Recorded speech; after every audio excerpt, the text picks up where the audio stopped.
प्यारे साथियों नमस्कार। मैं आपका साथी योगेश शर्मा आप सभी साथियों का एक बार फिर से हार्दिक स्वागत अभिनंदन करता हूं आपके अपने YouTube channel commerce with me में। साथियों इस चैनल पर अपन लगातार डिस्कशन कर रहे हैं, चर्चा कर रहे हैं अंकेक्षण पर। अंकेक्षण है क्या? जब एक स्वतंत्र व्यक्ति किसी कंपनी के जो डाटा होते हैं, जो खाते तैयार किए हुए होते हैं, उन पर अपनी स्वतंत्र राय व्यक्त करता है कि ये खाते सही है या नहीं है, उसी चीज को अपन ऑडिट यानी अंकेक्षण के नाम से जानते हैं। अपन सब लोग अक्सर ये सुनते हैं जब वर्ष की एंडिंग होती है तब अपन सुनते हैं कि यार ऑडिट आने वाली है। तो वो ऑडिट है क्या, उसी के संदर्भ में अपन पढ़ रहे हैं। और आज की अपनी क्लास रहने वाली है सेक्शन 143 के ऊपर, धारा 143, जिसमें तीन चीजें बताई गई हैं। अंकेक्षक के कर्तव्य यानी उसकी ड्यूटीज क्या है, अंकेक्षक के अधिकार उसके राइट्स क्या हैं, अंकेक्षक के दायित्व उसकी लायबिलिटीज या रिस्पॉन्सिबिलिटीज क्या है, इन चीजों को अपन आज डिस्कस करने वाले हैं। साथियों ये टॉपिक जूनियर अकाउंटेंट के लिहाज से और अन्य प्रत्येक उस एग्जाम के लिहाज से जहां ऑडिट का सिलेबस लग रहा है बहुत ज्यादा इंपॉर्टेंट रहने वाला है। आज की क्लास में तीनों टॉपिक अपने पूरे नहीं हो पाएंगे। आज अपन प्रयास करेंगे सबसे पहले कर्तव्य के बारे में, अंकेक्षक के कार्य क्या हैं, उन कार्यों के ऊपर डिस्कशन करने का प्रयास करेंगे। तो चलिए अपने सेशन को अपन स्टार्ट करते हैं। आपको यह ध्यान रखना है कि धारा 143 में सब सेक्शन 1 से लेकर के 15 तक के जो सब सेक्शन है 1 to 15, 1 से लेकर के 15 तक के जो सब सेक्शंस हैं वो सारे अंकेक्षक के कर्तव्यों से संबंधित है। मेरा प्रयास रहेगा कि आपको क्लास में ही चीजें साथ साथ में याद भी करवाई जाए। तो चलिए अपन स्टार्ट करते हैं। सबसे पहले अपन बात करते हैं किस संदर्भ में साथियों, सेक्शन 1 यानी धारा 143 और सब सेक्शन 1 के संदर्भ में मैं बात करूंगा। साथियों सब सेक्शन 1 के संदर्भ में यह है, कंपनी के जो भी अंतिम वित्तीय विवरण बनाए गए हैं उनसे संबंधित अंकेक्षक को पूछताछ करनी चाहिए। उनसे संबंधित अपन कह सकते हैं कि अंकेक्षक को जांच पड़ताल करनी चाहिए। इस प्रकार का कर्तव्य अंकेक्षक का होता है। उसे हर उस चीज की जांच करनी चाहिए जहां उसका जांच करने का कर्तव्य है।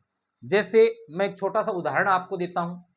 जो जो ट्रांजैक्शन की एंट्रियां आपकी पुस्तकों में रिकॉर्ड की गई हैं उनके पीछे कोई प्रमाणक, कोई वाउचर है या नहीं है तो उनका मिलान करना, संपत्तियां जो लिखी गई हैं उनके सही मूल्यांकन का तरीका खोजना, डेप्रिसिएशन लगाने की विधियां जो आपने लगाई हैं अगर उसमें परिवर्तन हुआ है तो परिवर्तन क्यों हुआ उसके कारणों को जानना, ये सारे वो एग्जाम्पल्स हैं जो अपने आप में इस सेक्शन के अंतर्गत फिट बैठते हैं। तो मैं पहली चीज क्या लिखूंगा, अंकेक्षक का पहला कर्तव्य क्या है कि जो महत्वपूर्ण पूछताछ है, जिसको मैं कह सकता हूं अंकेक्षण पूछताछ करना, अंकेक्षण पूछताछ। क्लियर? सेक्शन 143 सब सेक्शन 1 अपना कंप्लीट हो गया। फिर मैं बात करता हूं सेक्शन 143 सब सेक्शन 2। साथियों सब सेक्शन 2 कुछ पीछे बीती हुई धाराओं को भी अपन को याद दिलाएगा।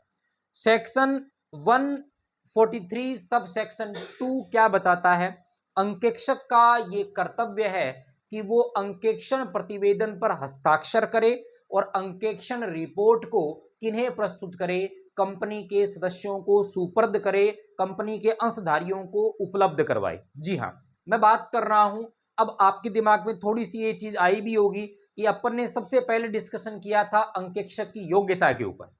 अंकेक्षक की जो एबिलिटी है उस एबिलिटी में सेक्शन अपने कौन सा डिस्कस किया था बताइएगा फटाफट। अपन ने बात की थी सेक्शन 141 धारा 141, धारा 141 का सब सेक्शन 2 कौन सा, धारा 141 का सब सेक्शन 2 हमें क्या याद दिलाता है कि अंकेक्षण रिपोर्ट पर वही व्यक्ति, वही अंकेक्षक हस्ताक्षर करेगा या एलएलपी या पार्टनरशिप फर्म के संदर्भ में वही सदस्य हस्ताक्षर करेगा जिसे अंकेक्षण के लिए नियुक्त किया गया है। यानी 141(2) में हस्ताक्षर करने वाले व्यक्ति की योग्यता बताई गई है। फिर मैं आपको याद दिलाऊंगा धारा 145 जिसमें बताया गया है अंकेक्षण प्रतिवेदन या अंकेक्षण रिपोर्ट पर हस्ताक्षर।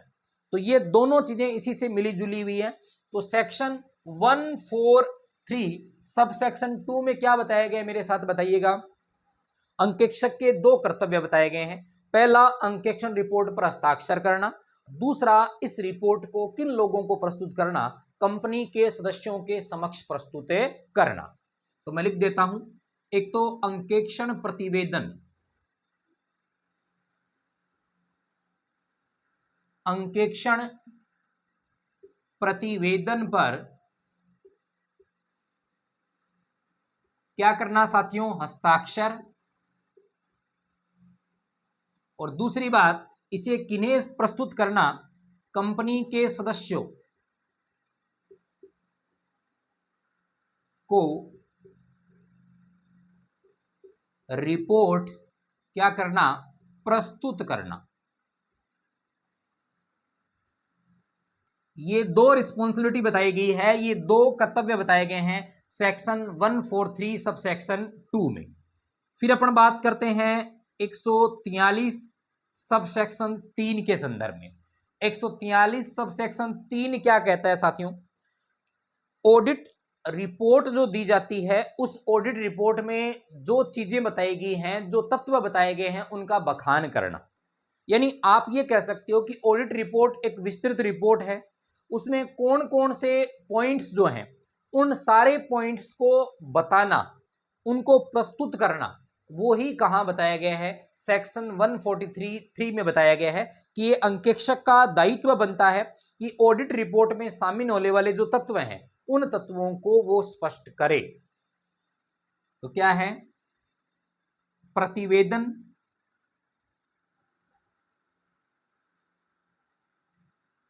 में शामिल तत्वों का प्रस्तुतिकरण करे, यानी उसके बारे में बखान करे। जो पॉइंट्स उसमें शामिल किए गए हैं, उन सारे पॉइंट्स को वो पॉइंट टू पॉइंट बताए। क्लियर, कितने पॉइंट पढ़ लिए, सेक्शन 143(1), 2, 3। इसके बाद अपन बात करेंगे नंबर 4 की। तो नंबर 4 मैं यहां लिख रहा हूं साथियों, 143(4) के संदर्भ में बात करते हैं। देखिएगा, ऑडिटर अपनी रिपोर्ट प्रस्तुत करता है, तो वो रिपोर्ट उसकी दो प्रकार की अपन मूलतः मान सकते हैं। एक तो वो रिपोर्ट होती है जिसे अपन अमर्यादित या स्वच्छ रिपोर्ट कहते हैं। दूसरी जो रिपोर्ट होती है वो होती है संशोधित या मर्यादित रिपोर्ट। साथियों, इसको इंग्लिश में अपन बोल सकते हैं क्वालिफाइड रिपोर्ट बोलते हैं। क्वालिफाइड रिपोर्ट वो रिपोर्ट होती है जिसमें किसी न किसी प्रकार की अंकेक्षक कमी को बताता है। वो ये बताता है कि कौन कौन से पॉइंट्स तो सही हैं और कौन से पॉइंट में कमी है। तो इस प्रकार की जो रिपोर्ट होती है उसे क्वालिफाइड, मर्यादित रिपोर्ट, या जहां संशोधन की आवश्यकता हो, इसलिए इसको संशोधित रिपोर्ट के नाम से भी जान सकते हैं। अगर अंकेक्षक, ध्यान रखिएगा, मैं सब सेक्शन 4 को बताने जा रहा हूं, अगर अंकेक्षक संशोधित या मर्यादित रिपोर्ट प्रस्तुत करता है तो उसे सब सेक्शन 4 के अकॉर्डिंग ये बात कही गई है कि इस संशोधित या मर्यादित जो रिपोर्ट है, इसके कारणों का उल्लेख करना पड़ेगा। बोलिएगा, बात समझ में आ गई क्या? ये बात कहां कही गई है, सब सेक्शन 4 और सेक्शन क्या, 143। हम पढ़ क्या रहे हैं, हम पढ़ रहे हैं अंकेक्षक के कर्तव्य, हम पढ़ रहे हैं अंकेक्षक की ड्यूटीज। तो इसी को मैं लिख रहा हूं कि यदि अंकेक्षक रिपोर्ट प्रस्तुत करता है कौन सी, संशोधित, या अंकेक्षक रिपोर्ट प्रस्तुत करता है मर्यादित। साथियों, यहां थोड़ा सा इनमें डिफरेंस है। क्या डिफरेंस है, जब अपन रिपोर्ट पढ़ेंगे तब वो इसके ऊपर चर्चा करेंगे। अंकेक्षक रिपोर्ट प्रस्तुत करता है संशोधित या मर्यादित प्रतिवेदन के कारणों का क्या करना पड़ेगा, उल्लेख करना पड़ेगा।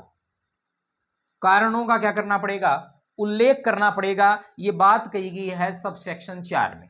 किसमें कही गई है, सब सेक्शन 4 के अंतर्गत कही गई है। क्लियर। फर्स्ट में क्या बताया गया है, नंबर फर्स्ट में अपने बताया गया था अंकेक्षक अंकेक्षण से संबंधित पूछताछ करेगा।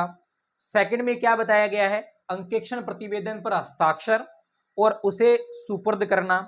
3 में क्या बताया गया है, प्रतिवेदन में शामिल होने वाले तत्वों के बारे में प्रस्तुतिकरण देना। 4 में क्या बताया गया है, संशोधित या मर्यादित अगर रिपोर्ट प्रस्तुत की जा रही है तो उसके कारणों का उल्लेख करना। बताइएगा ये 4 सब सेक्शंस आपके तैयार हो गए कि नहीं हो गए। अब मैं बात करूंगा साथियों सब सेक्शन 5 के संदर्भ में। किसके बारे में बात करूंगा, सब सेक्शन 5 के संदर्भ में बात करूंगा। 143 और सब सेक्शन अपना है भाई 5। देखिएगा 3 सब सेक्शन अपन साथ में पढ़ेंगे, 143(5), 143(6), 143(7), 5, 6, 7, 5, 6, 7, 5, 6, 7 किससे संबंधित है, ध्यान रखिएगा सब सेक्शन 5 से 7 संबंधित है सरकारी कंपनी से संबंधित। जी हाँ, गवर्नमेंट जो कंपनीज हैं उससे संबंधित है। सरकारी कंपनी के अंकेक्षक के कर्तव्यों को कहां बताया गया है, आपसे प्रश्न पूछा जाए तो 143 के सब सेक्शन 5, सब सेक्शन 6 और सब सेक्शन 7 के अंतर्गत इनको बताया गया। साथियों क्या क्या बताया गया है मैं थोड़ा सा बता देता हूं, उसके बाद अपन लिखेंगे। सबसे पहली बात, सब सेक्शन 5 में यह बताया गया है कि सरकारी कंपनी का अंकेक्षक जो है वो अंकेक्षण कार्य कैसे करेगा, अंकेक्षण कार्य करने का तरीका क्या होगा, वो बात बताई गई है सब सेक्शन 5 में। यानी एक तो ये बताया गया है कि ये अपनी रिपोर्ट जो है वो किसके माध्यम से प्रस्तुत करवाएगा, कैग के माध्यम से। कैग इसको आदेश दे सकता है कि रिपोर्ट आपको कहां जारी करनी है, कहां प्रस्तुत करनी है। एक तो उस कैग के आदेश यहां बताए गए हैं। दूसरा कि सरकारी कंपनी का ऑडिटर है वो ऑडिट कैसे करेगा, ये बात कहां बताई गई है, सब सेक्शन 5 में बताई गई है। सब सेक्शन 6 उसका संबंध साथियों सप्लीमेंट्री ऑडिट के साथ है। किसके साथ है, सप्लीमेंट्री ऑडिट, जिसको अपन पूरक अंकेक्षण के नाम से जानते हैं और इसको औचित्यमय अंकेक्षण के नाम से भी जान सकते हैं साथियों। सप्लीमेंट्री ऑडिट, पूरक अंकेक्षण या औचित्यमय अंकेक्षण के नाम से जान सकते हैं। सब सेक्शन कौन सा है, 6। और नेक्स्ट है 143 सब सेक्शन 7। 143 सब सेक्शन 7 बताता है साथियों टेस्ट ऑडिट के बारे में, जिसको अपन क्या कहते हैं, टेस्ट ऑडिट यानी नमूना अंकेक्षण के बारे में बताता है। तो पहले इन तीनों के बारे में मैंने आपको बता दिया, अब मैं इनके बारे में बोर्ड पर लिख रहा हूं। फिर अपन बात करेंगे एक तो सप्लीमेंट्री ऑडिट और एक टेस्ट ऑडिट के बारे में विस्तृत पूर्ण चर्चा करेंगे। तो देखिएगा यहां बताया गया है 143(5) में बताया गया है सरकारी कंपनी, देखिएगा मैं ये शब्द काम में ले रहा हूं, सरकारी कंपनी अंकेक्षण का तरीका। क्लियर। 143(6) में क्या बताया गया है, पूरक अंकेक्षण, पूरक अंकेक्षण।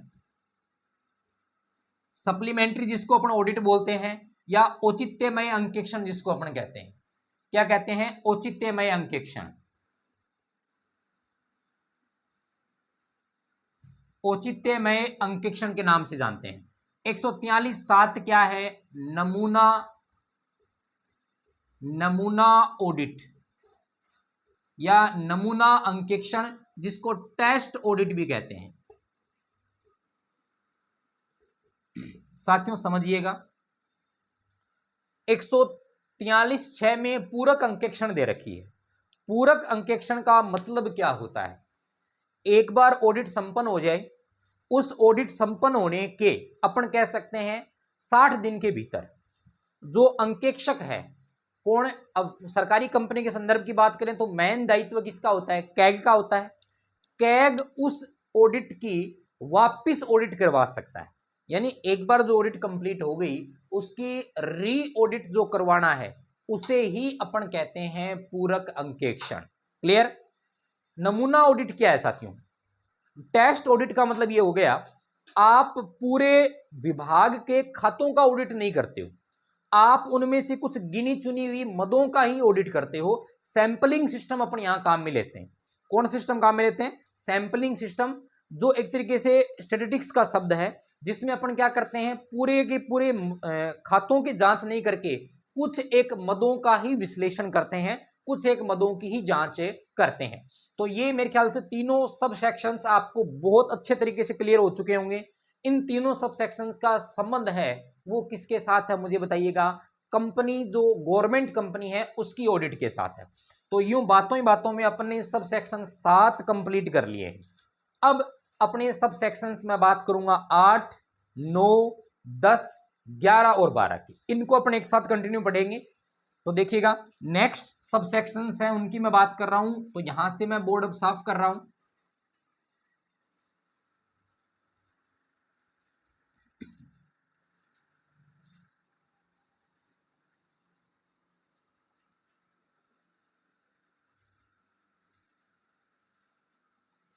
देखिएगा भाई, अगले सब सेक्शन की बात करूं तो धारा 143 और सब सेक्शन अपन पहुंच गए 8 में।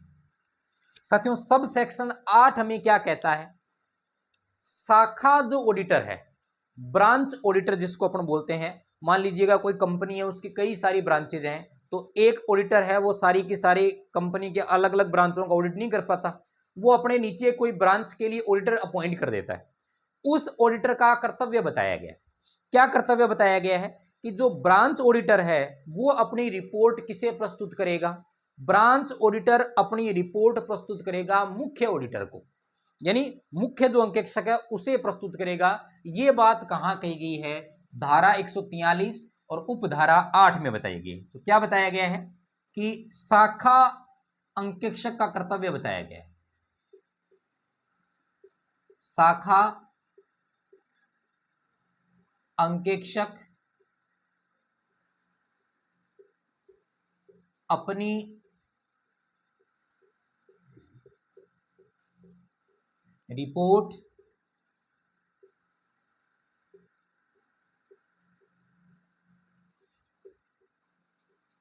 मुख्य अंकेक्षक को प्रस्तुत करेगा। क्लियर?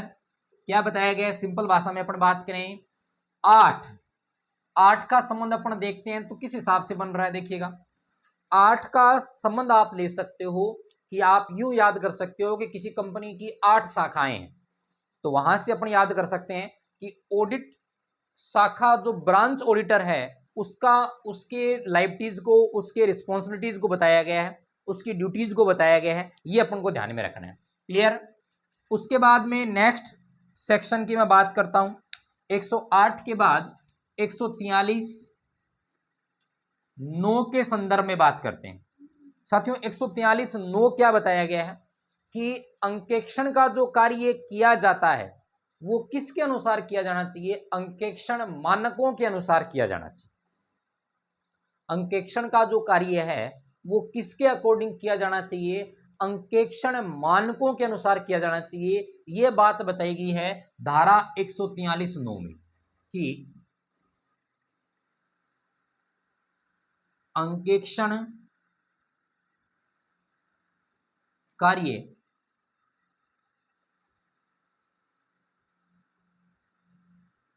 अंकेक्षण मानकों के अनुसार किया जाना चाहिए।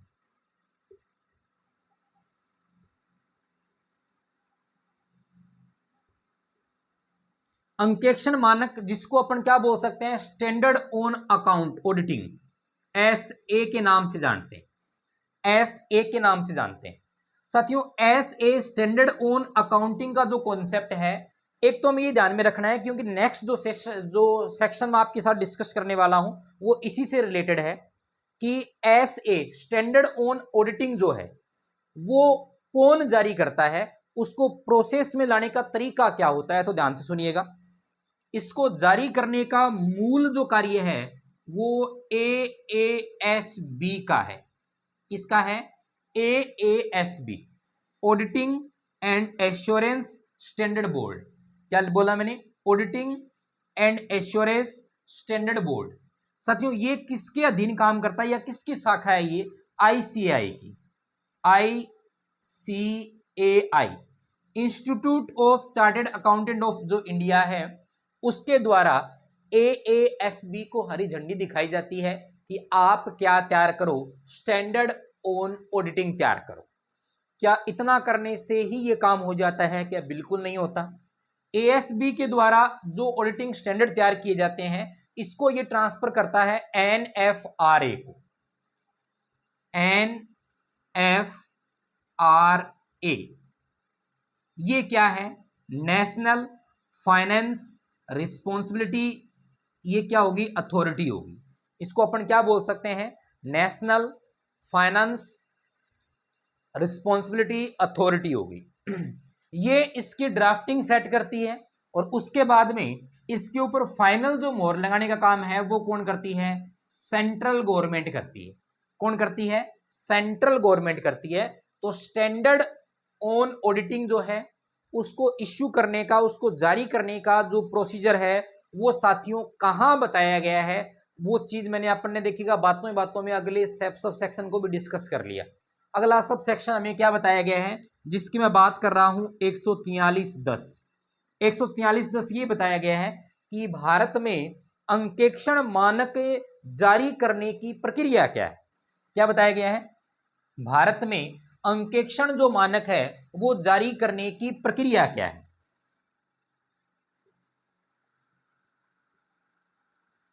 अंकेक्षण मानक जारी करने की प्रक्रिया को बताया गया। तो प्रक्रिया आपके सामने डायग्राम के रूप में है भाई साहब, देखिएगा। स्टैंडर्ड ऑन ऑडिटिंग है। स्टैंडर्ड ऑन ऑडिटिंग करने का काम जो है वो ASB के द्वारा किया जाता है। ASB क्या है? Auditing and assurance standard board है। किसके अधीन काम करता है? ICAI के द्वारा। इसकी ड्राफ्टिंग करने के बाद ये किसको भेज देता है? NFRA को भेज देता है, नेशनल फाइनेंस रिपोर्टिंग, जिसको अपन बोल सकते हैं अथॉरिटी, अपन बोल सकते हैं रिस्पॉन्सिबिलिटी अथॉरिटी हो गई ये। इसके बाद इस पर फाइनल जो मोहर है वो किसके द्वारा लगाई जाती है? सेंट्रल गवर्नमेंट के द्वारा। तो ये आपका सब सेक्शन कौन सा हो गया? 10 कंप्लीट हो गया। फिर अपन बात करते हैं 143 और सब सेक्शन 11 के संदर्भ में। 143 और सब सेक्शन 11 क्या है साथियों? ये एक नया अपडेट अपन कह सकते हैं जिसको अपन को ध्यान में रखना है। 143(11) में केंद्र सरकार जो कंपनी है उससे संबंधित कुछ विशिष्ट मदों पर ऑडिटर से ऑडिट करवा सकती है। दोबारा सुनिएगा, ये पावर सेंट्रल गवर्नमेंट को है और सेंट्रल गवर्नमेंट को ये पावर अभी मिला है, यानी मैं बोल सकता हूं 2020 में इसके लिए एक्ट पारित करवाया गया है। एक्ट कौन सा है उसके लिए भी अपन बात करेंगे। उसमें यह कहा गया है कि सेंट्रल गवर्नमेंट कंपनी से संबंधित कुछ अतिरिक्त मामलों पर भी क्या करवा सकती है? ऑडिट करवा सकती है। अच्छा, इसके लिए जो एक्ट पारित किया गया है उसको बोलते हैं CARO 2020।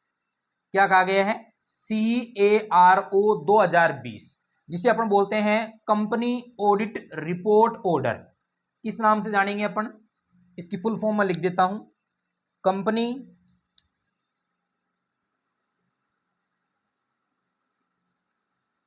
ऑडिट